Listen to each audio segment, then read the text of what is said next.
Hola estudiante, te doy la bienvenida a un nuevo episodio del podcast de nivel avanzado de Spanish Language Coach. Ya sabes que aquí escuchas conversaciones reales en español. Hoy tengo la suerte de hablar con Enrique Aparicio, que nos presenta su primera novela, La Mancha. Pero antes te recuerdo que para comprendernos mejor y entender esas palabrejas que quizás no conoces o expresiones, modismos, lo mejor es que leas la guía de vocabulario antes de escuchar el episodio. También puedes utilizar la transcripción si lo necesitas y las flascas de vocabulario.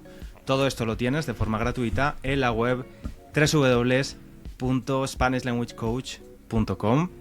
Y ahora quiero presentar a mi invitado, Enrique Aparicio. Enrique, nacido en un lugar de La Mancha del que en el pasado alguna vez no quiso acordarse, aunque parece que eso ha cambiado, hoy nos presenta su primera novela, La Mancha. ¿Y quién es Enrique? Pues es periodista cultural, podcaster y autor, pero sobre todo es una persona que ha cumplido el sueño de su vida. Cuéntame esto, Enrique. ¿Qué tal? Encantado de hablar contigo. Pues sí, no me duelen prendas de reconocer que publicar una novela, la verdad es que era el sueño de mi vida y ese sueño pues se ha cumplido, ¿no? Durante casi toda mi vida, ¿no? Yo fantaseaba con que esto ocurriera y finalmente pues La Mancha existe y me da mucho gusto que así sea por su propia materialidad y también porque, bueno, pues es una historia que es muy importante para mí y celebro mucho el hecho de que la haya contado, haya sido capaz de contarla en los términos en los que lo hace La Mancha. Es un ejercicio de valentía, te tengo que decir. Yo he pensado muchas veces, ostras, qué valiente. No sé si de valentía, pero desde luego creo que hay una parte de honestidad, ¿no? Creo que evidentemente pues se trata de autoficción, que autoficción para mí no es un género. Yo creo que se puede hacer autoficción de cualquier género que quieras, ¿no? De terror, si quieres, de ciencia ficción, de lo que sea. Para mí la autoficción es más bien un recorrido, ¿no? Tú partes de tu propia vida, partes de lo auto, pero llegas a la ficción. Y en ese sentido La Mancha es una novela con todos sus condicionantes, con estructura de novela, con lógica de novela, con todas las herramientas de la ficción literaria, pero efectivamente cuenta una historia que está basada en vivencias, emociones y reflexiones que yo mismo he hecho a lo largo de mi vida y que, bueno, ahora soy capaz de contemplar y de usar y de jugar con ellas como piezas de un puzzle para componer una historia pues que funciona con la lógica de la ficción, pero que evidentemente reconozco pues que hay muchas piezas que están tomadas de la realidad y de mi vida y de mi entorno y de mis amigos y bueno, que he procurado encajar con el objetivo también de que no solo funcione como una novela de ficción, sino como también, pues bueno, testimonio de una experiencia, en este caso de una persona del colectivo LGTBIQ+, que bueno, pues ha nacido en un pueblo muy pequeño de La Mancha y que debe regresar a él y enfrentarse casi a las cuestiones pendientes, ¿no?, que han quedado allí. Efectivamente. Tú hablas de la generación bisagra, ¿no? Esa generación de personas LGTBI Q+, que, bueno, no hemos sufrido las palizas, ni las cárceles, ni la represión tan tremenda del franquismo, pero tampoco gozamos de la libertad con la que no todo el mundo, ¿no? Pero aparentemente hay más libertad ahora o el ambiente es un poco más generoso para nosotros. Enrique, bueno, primero te quería dar la enhorabuena. Me ha encantado la novela. Te envié un mensaje en Instagram y por eso te invité al podcast. Gracias. Y estoy súper agradecido. Darte la enhorabuena también porque ya está en marcha la segunda edición, ¿no? Y lleva una semana. Qué fuerte eso, el libro. Sí. Así que enhorabuena. ¿Cómo definirías a alguien? O sea, si una persona de las que nos están escuchando, que es un público bastante internacional, como te he dicho, si tú le preguntas a alguien de España, oye, ¿qué es La Mancha? Pues todo el mundo sabe lo que es La Mancha, pero ¿tú cómo definirías La Mancha? No tu libro, sino la región. Sí, pues bueno, es que mi libro evidentemente parte de ese juego de palabras, ¿no? Que está bien explicarlo para las personas que no son hablantes nativos de español. La novela se llama La Mancha, pero con M minúscula, es decir, La Mancha en tanto sustantivo.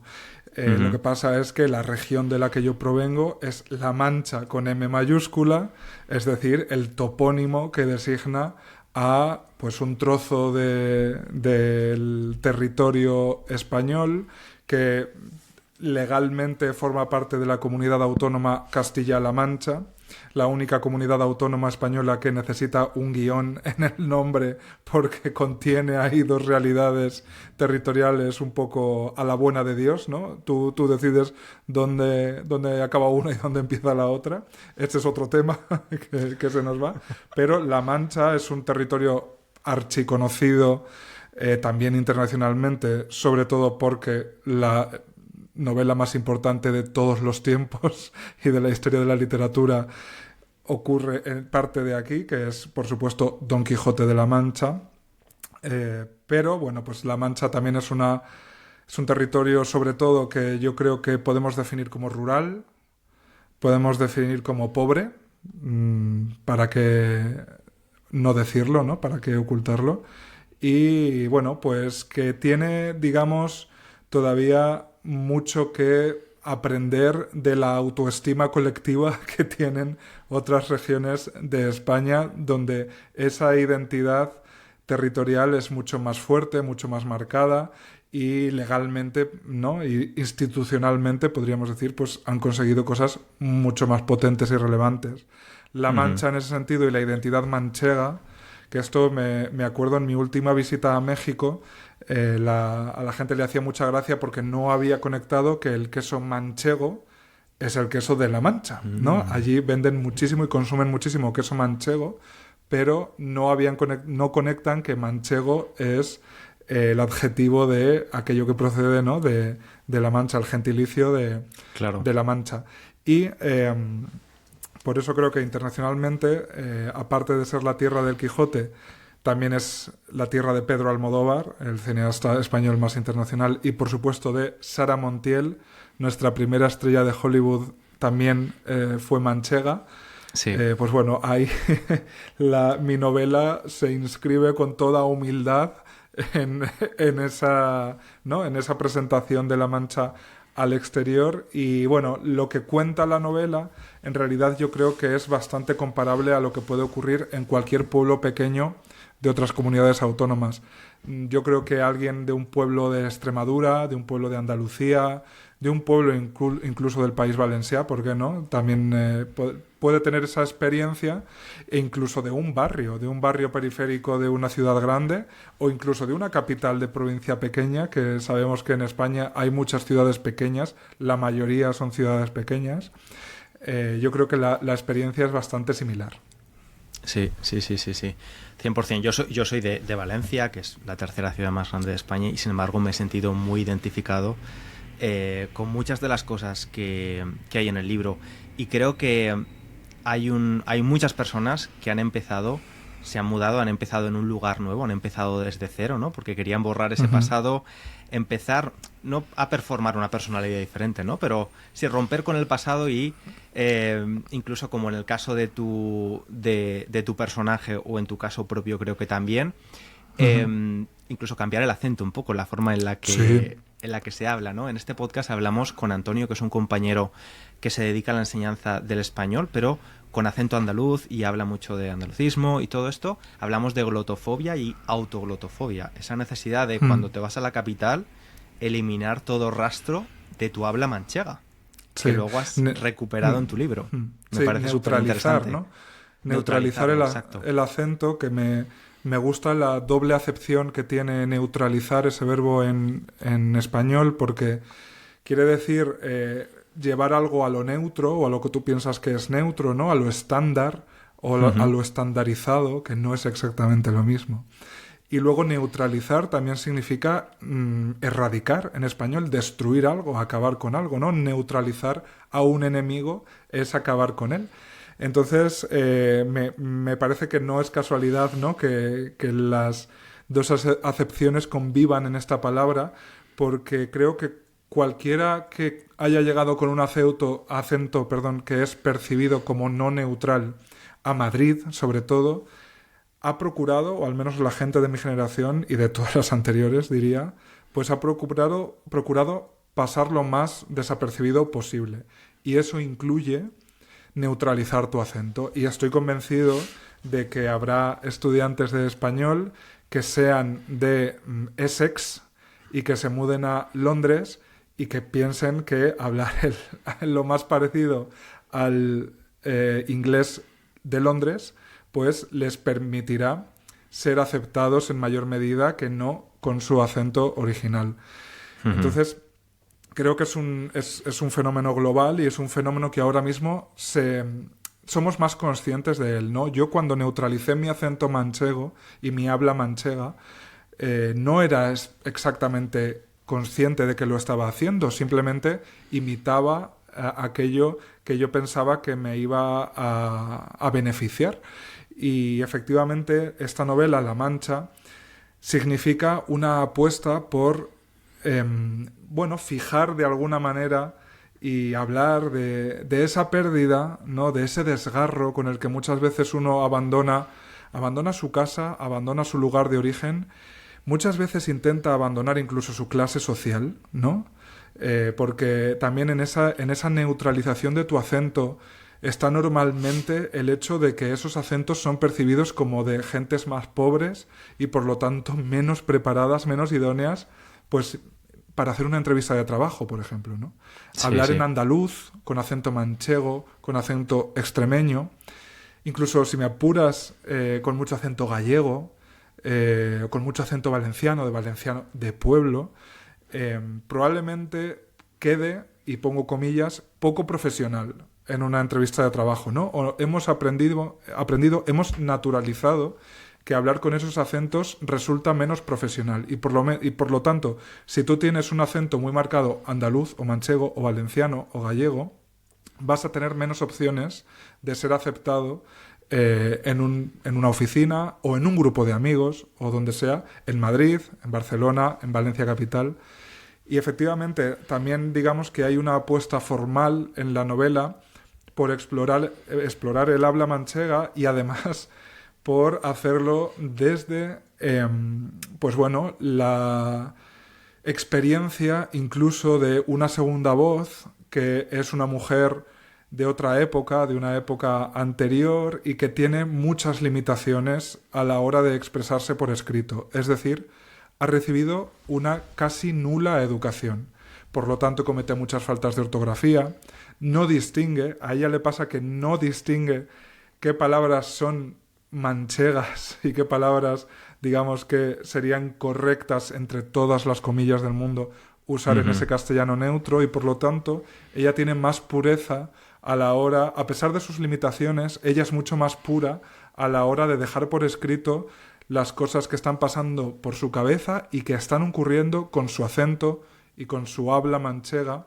Y sin embargo el protagonista, Valentín, que en la novela tiene 25 años porque sucede en el verano de 2013, él sí tiene ese conflicto y él sí puede elegir entre el habla manchega y el habla neutralizada en ese español estandarizado que no existe, por supuesto, como todas las lenguas estandarizadas, no son lenguas reales que la gente hable, sino que es una estandarización que es la que se habla en la tele, la que se habla en la radio, ¿no? La que queda bien que tú uses, pero muy pocas veces es un habla real. Sí, esto pasa también en inglés, pasa muchísimo, ¿no? Que parece que, sobre todo, el problema es la asociación esa de profesionalidad, de cualificación, que nada tiene que ver con la realidad. En esa parte de la novela, ese segundo personaje que utiliza el habla manchega, también me parece muy interesante, especialmente para las personas que nos escuchan, para entender un poco cómo era la España de la posguerra, ¿no? Después de la Guerra Civil. Me parece un personaje súper interesante y que, a pesar de sus limitaciones a la hora de escribir, transmite tantísimo, ¿no? Que otra vez pone de manifiesto que no hace falta tener la mejor prosa del mundo para saber transmitir y comunicar. Es un personaje que me encantó descubrir y tenía muchas ganas de saber quién era y cómo estaba conectado con el otro personaje. Lo disfruté muchísimo. Disfruté muchísimo. Y Enrique, te quería hablar de la autoficción has mencionado que para ti no es un género, es más bien como una técnica, ¿no? Que se puede aplicar a cualquier tipo de género. Y cuentas que tuviste un bloqueo a la hora de escribir la novela, estuviste 3 meses con el folio en blanco, o sea, la inacción se apoderó de ti, y que una de las soluciones que encontraste, y por eso pienso que es bastante valiente, pasar de la tercera persona a la primera persona, ¿no? Hacerlo más personal incluso. Sí. Quiero que me cuentes este proceso, cómo fue, y sobre todo, también algo que me pareció súper interesante es que tú siempre pensaste que esta primera novela sería un acto de venganza hacia tu pueblo y sus gentes, y sin embargo es un poco la finalidad ha cambiado. ¿Esto pasó a la hora de escribir, o sea, el proceso, o ya habías tomado la decisión antes de empezar a escribir la novela? Pues te contesto en el orden de las preguntas. Sí, efectivamente, perdón. efectivamente, bueno, escribir una primera novela también significa descubrir cómo tú escribes una novela, ¿no? Porque no hay una sola fórmula. Se habla mucho de escritores de mapa y escritores de brújula, ¿no? Hay quien tiene un mapa, es decir, sabe dónde quiere llegar y sabe todos los puntos que tiene que atravesar para llegar a ese destino. Y luego hay quien tiene una brújula, ¿no? No sabe por qué territorios va a atravesar para llegar a su destino, pero sí tiene una dirección, ¿no? No sabe lo que se va a encontrar por el camino, solo tiene la dirección que quiere seguir. Entonces, claro, yo me senté por primera vez ante la hoja en blanco, ¿no? Como se suele decir, sin saber si yo era de uno, de otro, o una combinación, o ninguna de las dos, ¿no? Entonces como que fui probando qué funcionaba más conmigo. Si tengo que decantarme, creo que soy de brújula más bien, pero en cualquier caso sí que yo arranqué, digamos, con un impulso muy potente, porque me hacía mucha ilusión que por fin me fueran a publicar una novela, ¿no? Que aquello ya no fuera una fantasía, sino que ya fuera una meta concreta, ¿no? Y yo tenía pues mi contrato con la editorial y entonces ya era real, ¿no? Pero como te digo, arranqué con mucha potencia y cuando llevaba unos meses me bloqueé completamente.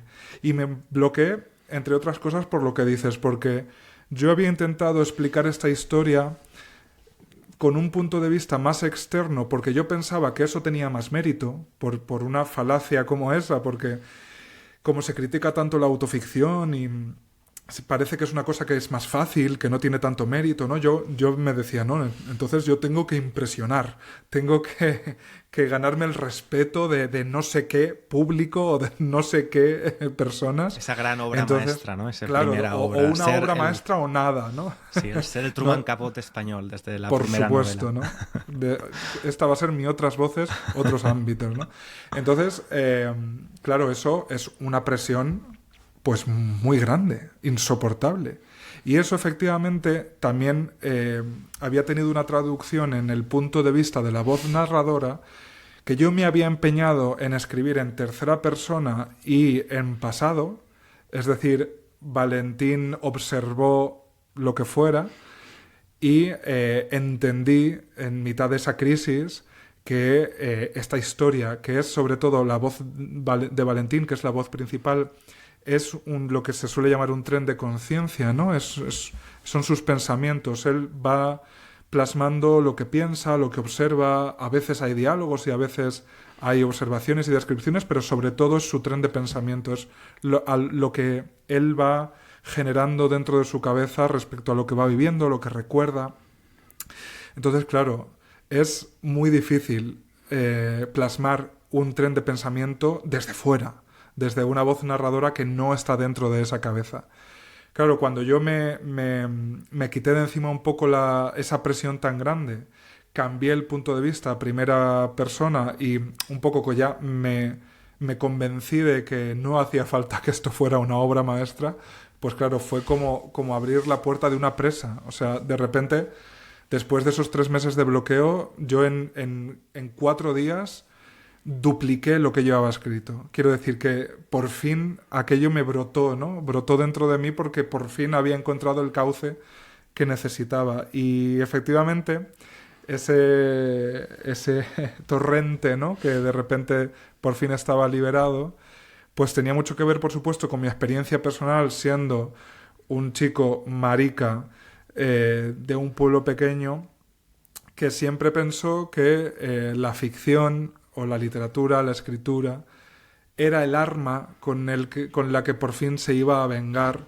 de esa herida tan grande que su pueblo pensaba entonces le había provocado por el hecho pues de no encajar y de sufrir muchísima violencia simbólica que, como decías antes, pues por mi generación a mí no me han dado palizas por ser maricón, y uso la palabra maricón conscientemente porque la reclamo, como en inglés se hace con queer, por ejemplo, porque la reclamo para mí y desactivo que otros me la puedan arrojar. Pues eso, yo pensé que mi primera novela iba a ser una venganza para devolver ese dolor. Claro, yo al Valentín de la novela le llevo ventaja porque tengo 10 años más que él y he vivido muchas más cosas, y entre otras yo he aprendido a, no sé si superar, pero al menos sí reconciliarme con mi pasado y entender que esa herida sobre todo estaba dentro de mí y que ya prácticamente solo me importaba a mí. Y al conseguir despegar la cabeza de ese dolor, ¿no? Levantar la mirada de ese dolor, pues uno descubre otras cosas.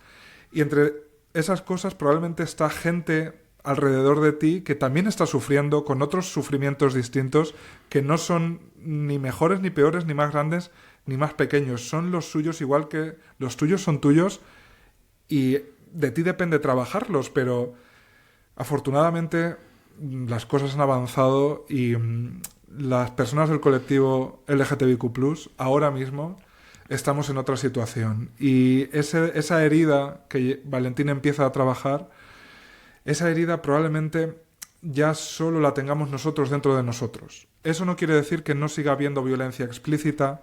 En España se asesinó a golpes a un chico gay hace 2 años y pico, en La Coruña, a Samuel Luiz. Hablé de él, hice un episodio especial para él. Pues quiero decirte que en la España actual se ha asesinado a un chico por su identidad. Las agresiones homófobas, transfobas, bífobas se dan cada día. Cada día hay nuevas agresiones. Quiero decir que la violencia explícita directa sigue formando parte de nuestra experiencia vital. Pero más allá de esa experiencia que te puede tocar o te puede no tocar, la violencia simbólica yo creo que sí que ya está en nuestro tejado, ¿no? Tenemos que ver sobre todo nosotros qué hacemos con ella. Eso, por supuesto, no descarga de responsabilidad a la gente interesada en que esa violencia simbólica siga operando. Y hablamos en un momento en el que la derecha y la ultraderecha están aumentando cada día los discursos transfobos, homófobos, de odio hacia toda la diversidad. Quiero decir que vivimos tiempos muy complejos en ese sentido. Pero la mayoría de nuestras vidas, ya afortunadamente, ya esa violencia se ha recolocado. Está más recolocada y está en otro lugar. Entonces, digamos que depende ya un poco de nosotros recolocar nuestro pasado y aprender de él, sobre todo por lo que decías, ¿no? Yo creo que todas las generaciones son bisagra de muchas cosas, ¿no? No es que nosotros seamos más especiales, pero sí detecto en la gente que tiene 15, 20 años menos que yo, pues que, por ejemplo, salir del armario es algo que es que ya no se hace. Quiero decir que es algo que afortunadamente ya casi es una pieza de museo, las salidas del armario, ¿no? Y sin embargo nuestra salida del armario puede seguir siendo traumática para nosotros. Pues entonces hay que trabajarla, ¿no? Que es un poco lo que también le pasa a Valentín, que empieza a trabajar ese dolor y esa herida y esa vergüenza y esa culpa, porque ya solo le están impidiendo a él tener la vida que puede tener. Sí, sí. Esto, Enrique, para mí ha sido clave en el libro. La forma en la que has plasmado, creo que tú haces referencia, o la metáfora es como una sombra amenazante, ¿no? Pero es que sí, está ahí, pero no te va a hacer nada porque es una sombra, pero para ti es amenazante y te impide ser tú, te impide salir o socializar o mostrar al mundo cómo eres cuando vuelves a tu origen, a tu raíz.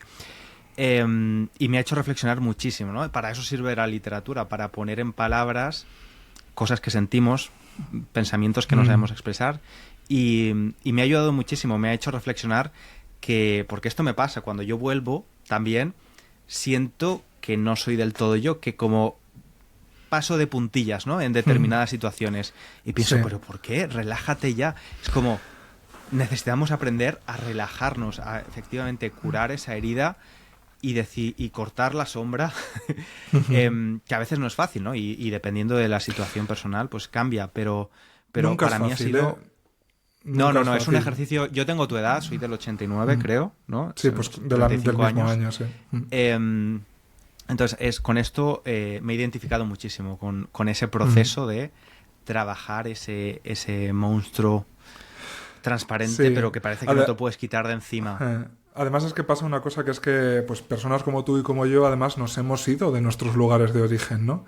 Entonces se ve muy claro, ¿no? Cuando uno vuelve, que no tiene por qué ser volverte con todas las de la ley como le pasa a Valentín porque es 2013 y la crisis económica hace que no encuentre trabajo en Madrid, que es donde ha estudiado. Se casa tu prima.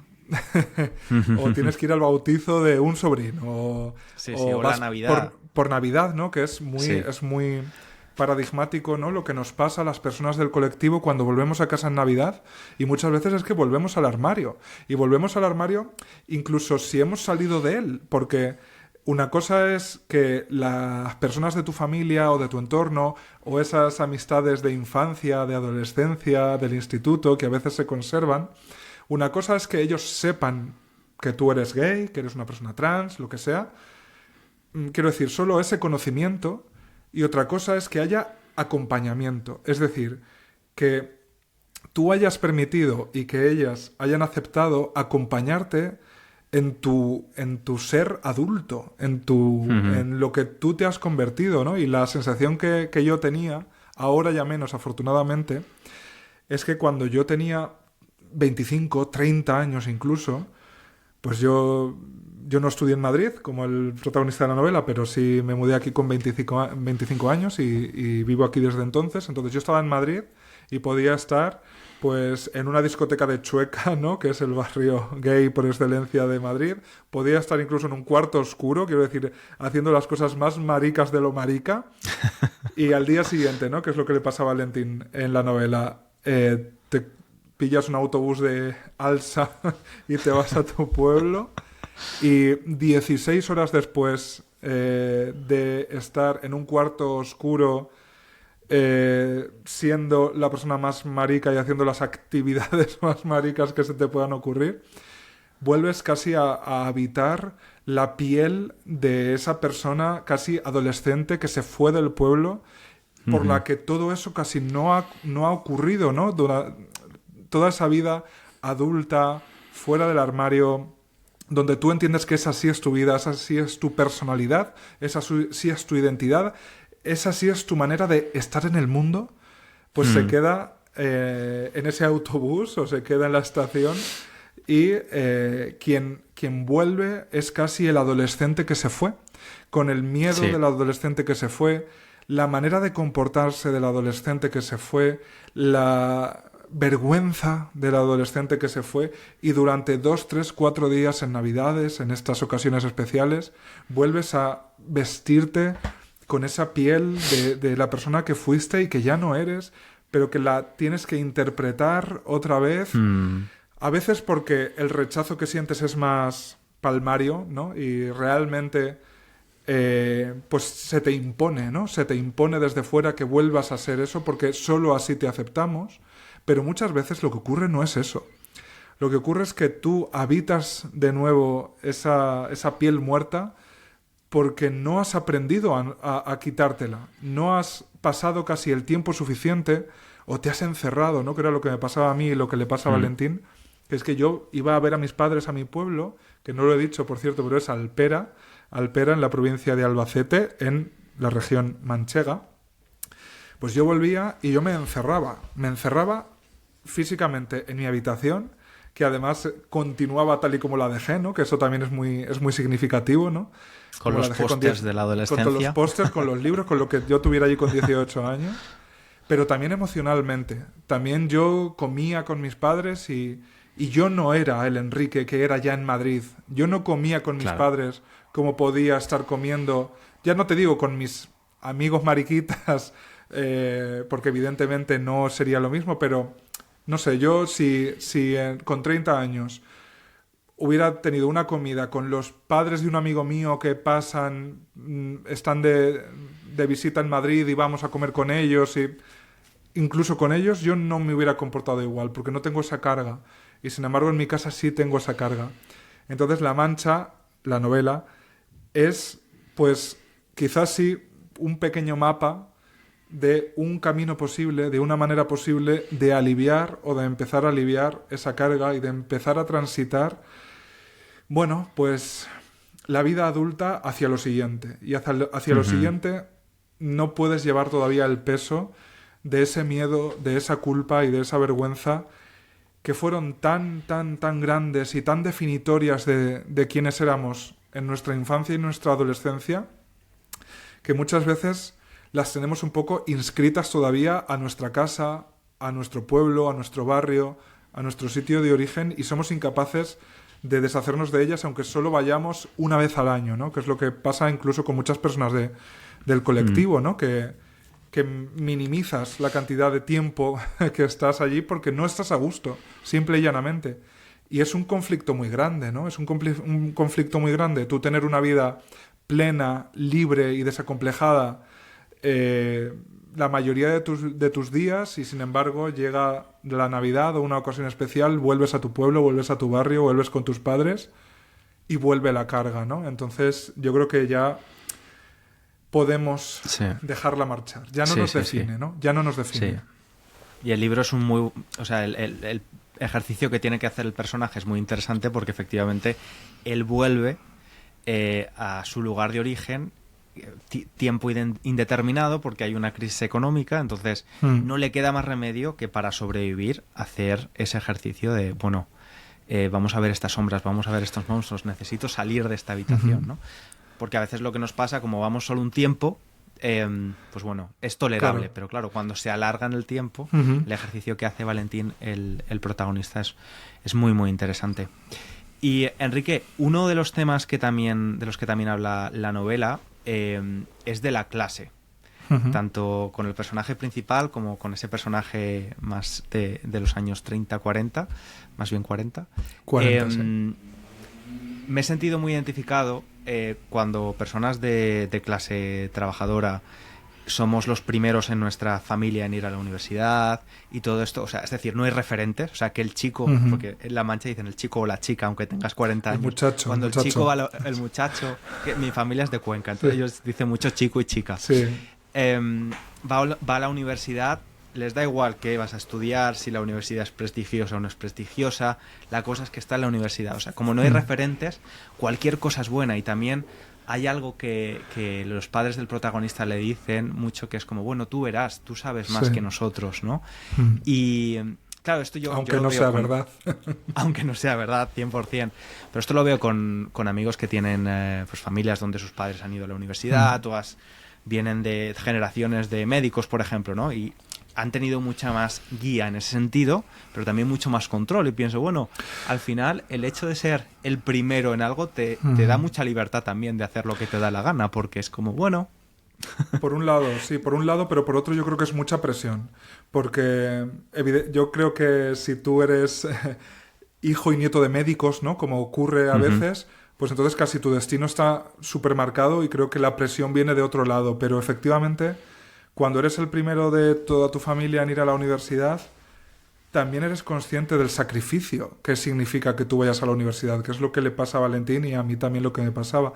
En mi caso, yo tengo un hermano un poco mayor y sí que podía tener esa referencia un poco inmediata, porque solo tiene 1 año y medio más que yo, pero él también fue a la universidad. Entonces, como que yo no fui el primero, pero fui el segundo, pero casi a la vez.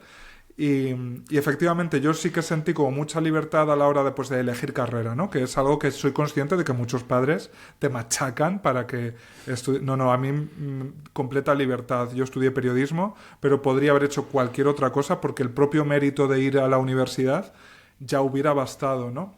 Pero claro, a la vez, mi padre es campesino. Mi familia y mis abuelos, los dos eran campesinos.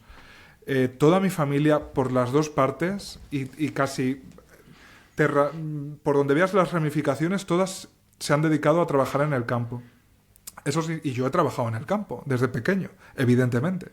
Yo además tuve menos suerte que Valentín. Cuando yo me tuve que volver a mi pueblo porque no tenía trabajo, yo me fui a trabajar al campo con mi padre, ¿no? A él le dejan estar y así pues eso le sirve a él como más espacio de reflexión, ¿no?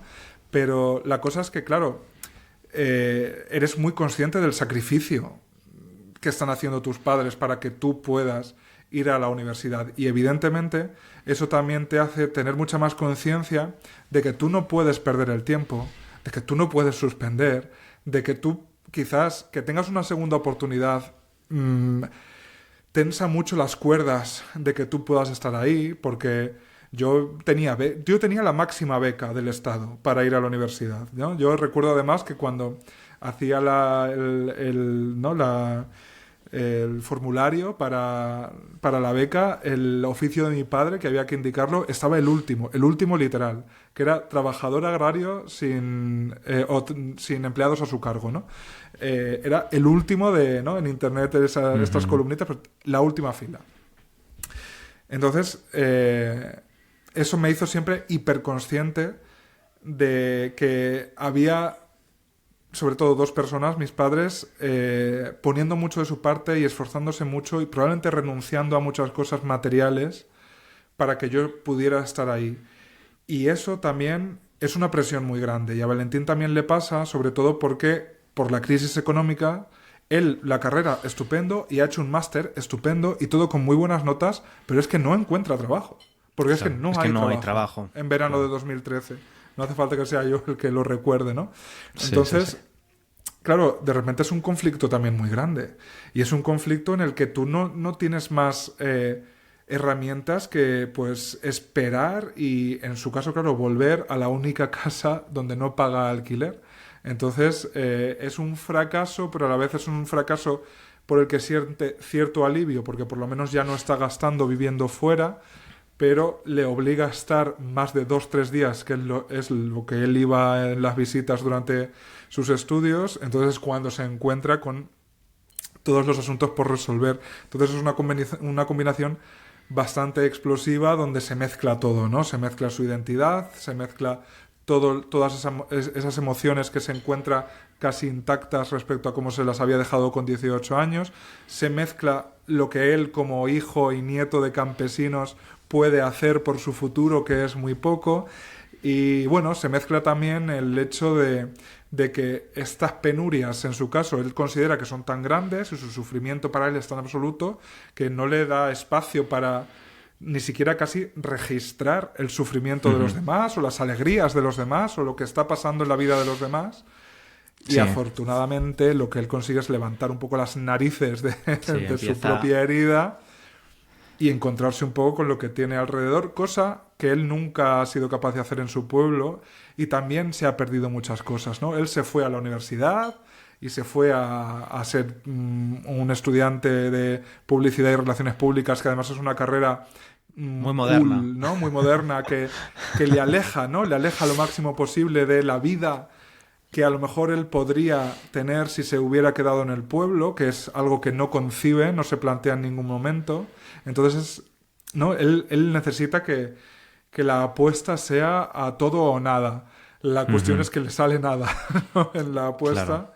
Por cosas que escapan a su control, pues la pierde, ¿no? Y por lo menos por el momento la ha perdido porque no logra ese trabajo que le permita seguir viviendo en Madrid y tendrá que atender cosas que hasta ese momento no ha sido capaz, porque no tenía la capacidad, pero también porque no ha estado dispuesto, porque se ha negado, porque él se fue del pueblo quemando todos los puentes que le unían a él. Pero el pueblo se queda en ti, aunque él se fuera a Madrid. Y de hecho, leyendo tu novela, he escuchado varias veces una canción que me encanta, que es Hasta la raíz, de Natalia Lafourcade, que yo no sé cuál es la historia de esta canción, pero dice: yo te llevo dentro hasta la raíz y por más que crezca, vas a estar aquí. Y me ha recordado esto, ¿no? Cómo al final los inicios, los principios, los pueblos de donde venimos se quedan ahí, y es mejor no dejar asuntos pendientes. Si tenemos la oportunidad de volver y solucionar las cosas, pues mucho mejor para todos. Enrique, se me ha pasado el tiempo volando, pero no quiero robarte más tiempo y no quiero que se alargue demasiado. Me gustaría hacerte una última pregunta. ¿Qué te gustaría que se llevasen las personas que leen tu novela después de terminarla? Pues mira, sobre todo yo me gustaría que el primer impacto fuera el puramente literario. O sea, aunque reflexionemos mucho y aunque aquí haya una carga muy importante, pues testimonial o de transmisión de ese caminito posible para personas que puedan estar transitando experiencias vitales similares a la mía, sobre todo esto es una novela que lo que pretende es interesar, entretener y hacer disfrutar de manera literaria al lector. O sea que yo lo primero que quiero es que la gente disfrute con la propia lectura. Después, si quieres, inmediatamente después, hombre, a mí me gustaría que eso que Valentín empieza a aprender, pues también para las personas que pueda ser necesario o útil, que se transmita también, ¿no? Y que ilumine un poco, pues un peldaño pequeño de ese recorrido que muchas personas como yo hemos tenido que hacer y que yo me veo ahora, a mis 35 años, con la capacidad al menos de iluminar mínimamente para que a lo mejor quien viene detrás, no quiere decir esto porque sea más joven que yo, a veces yo creo que hay gente que este recorrido o esta reconciliación con sus lugares de origen pues no la ha trabajado tanto y a lo mejor en ese sentido esa parte testimonial de la novela les puede ayudar un poco. Entonces, sí, eso es lo que más feliz me puede hacer. Pero eso vendrá después de que la novela llegue y de que la novela se disfrute por lo que es un texto literario que está muy trabajado por mi parte para que se disfrute desde ese punto de vista literario y más allá de lo que contiene, pues yo estoy muy contento de la novela que me ha salido, que no será una obra maestra, no será mi voz, otras voces, otros ámbitos, pero por algo mucho mejor, porque es La Mancha. Y es la novela que a mí me ha salido en este momento de mi vida y no puedo estar más contento de que exista. Estupendo. Y a mí ya solo me queda preguntarte para cuándo la siguiente, porque me has dejado un poco huérfano. O sea, me la consumí tan rápido que... Qué bien, pues... ¿Ya tienes ideas? Ya hay ideas, ¿no? Dime siempre qué hay ideas. Siempre hay ideas. Ahora mismo la verdad es que me estoy permitiendo disfrutar de tal manera todo lo que está significando La Mancha que la verdad no tengo prisa para ponerme a redactar o a fabular o a imaginar lo que espero que sea mi segunda novela, que ahora sí yo estoy convencido de que existirá y de que no tardaré y de que realmente yo llevo escribiendo toda la vida, aunque me haya entretenido haciendo otras cosas que a veces han tenido más proyección, yo llevo escribiendo toda la vida, no voy a dejar de escribir, publique o no, pero La Mancha yo la veo que es mi primogénita en ese sentido, ¿no? Pero quiero darle hermanas y no tardar demasiado y te podría decir otra cosa, pero me encanta poder decirte no tengo ni idea de cómo va a ser la siguiente. Igual que esta siempre tuve claro que mi primera novela iba a ser esta historia, no sabía el tono, no sabía el tiempo, no sabía la forma exacta, pero sí sabía que iba a ser esta historia. Pues qué feliz me hace y qué emoción, ¿no? Para mí decirte, no tengo ni idea de cómo va a ser la segunda, pero estoy convencido de que va a existir. Estupendo, pues saborea todo el proceso y disfruta del trabajo bien hecho y de verdad muchas gracias por tu novela. Gracias, Enrique, a ti. ¿Dónde pueden encontrar la novela y dónde te pueden encontrar a ti para saber más de ti?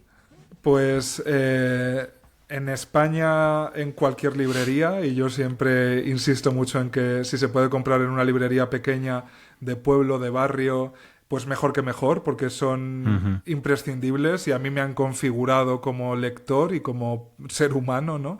Las recomendaciones de las libreras y los libreros que me conocen y que me acompañan en descubrir nuevos autores, nuevas voces, nuevos libros.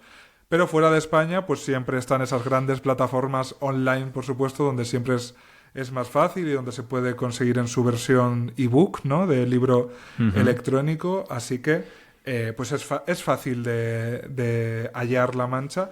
Y luego a mí, pues supongo que lo más fácil es las redes sociales, y ahí soy Snorkel. Snorkel escrito en castellano, digamos castellanizado, con su Q, con su U y con su E al principio, Snorkel. Pondré los enlaces de todos modos en la descripción del episodio. Enrique, muchísimas gracias. Pues gracias a ti por esta charla. Gracias. Un abrazo y gracias a ti también, estudiante, por escucharnos. Esperamos que hayas disfrutado de la charla y de verdad yo te recomiendo leer la novela de Enrique porque es una delicia, me ha encantado y espero que tú también la disfrutes, y si la lees, dime qué te ha parecido. Te mando un abrazo muy, muy grande y te espero en el siguiente episodio. Chao, chao.